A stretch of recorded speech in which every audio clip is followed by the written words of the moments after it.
yaylasıdır. Bildiyimiz kimi Qərbi Sibir cavan platformada, Orta Sibir yaylası isə qədim platforma üzərində yerləşir. Qərbi Sibirin yaranmasında çayların, xüsusən Ob çayının böyük rolu var və ona görə də bu Qərbi Sibir düzənliyi çökmə sulardan ibarətdir.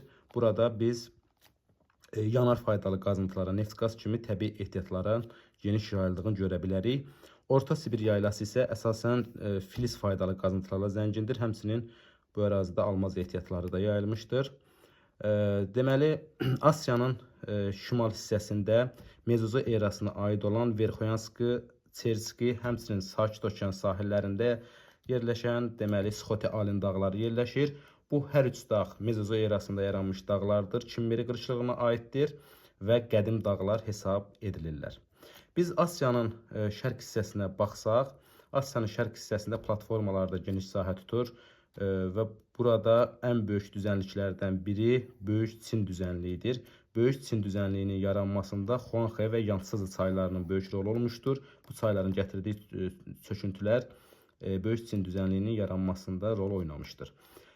Həmçinin bu ərazidə deməli Sakit Okeanla toqquşma zonasında adalar yerləşir, qövs-vari adalar. Biz burada Kuril adaların, Yapon adaların nümunə göstərə bilərik. Bir də ki, həmçinin Şimali Avropada Kamçatka yarımadasında fəaliyyətdə olan Kulyuçi Sopkası vulkanı da, yəni Asiyanın əsas relyef vahidlərindən biridir. Asiyanın şərqində yerləşən Yapon adalarında isə Fudziyama, Aso kimi vulkanlar buranın əsas belə deyək, relyef formalarıdır və geosignal zonadır. Sakit Okean odlu qövsünə aiddir. Biz Asiyanın deməli cənub-şərqindən danışsaq, Asiyanın cənub-şərqində Hind-Çin yarımadası, Malakka yarımadası, həmçinin Zond adaları, Sumatra adası, Kalimantan adası, Sulawesi, Filippin kimi adalar yerləşir. Bu ərazilərin ən əsas relyef vahidlərindən biri Mekong çayının yaratdığı Mekong düzənliyidir. Çökmə sulardan ibarət olan bir ovalıqdır və burada həmçinin geosinkronal ərazilər olan deməli İndoneziya ərazisində Sumatra, Yava və digər adalarda Kerinci, Krakatau, Semiro kimi fəaliyyətdə olan vulkanlar var.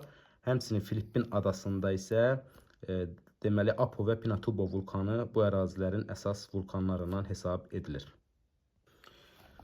Deməli biz Asiyanın cənub hissəsinə baxsaq, Asiyanın cənub hissəsində ən əsas deməli Hindistan yarımadası yerləşir. Hindistan yarımadasının əsas relyef vahidi burada Dekan yaylasıdır.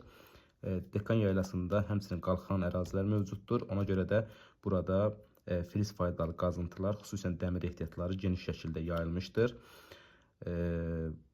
Deməli bu ərazinin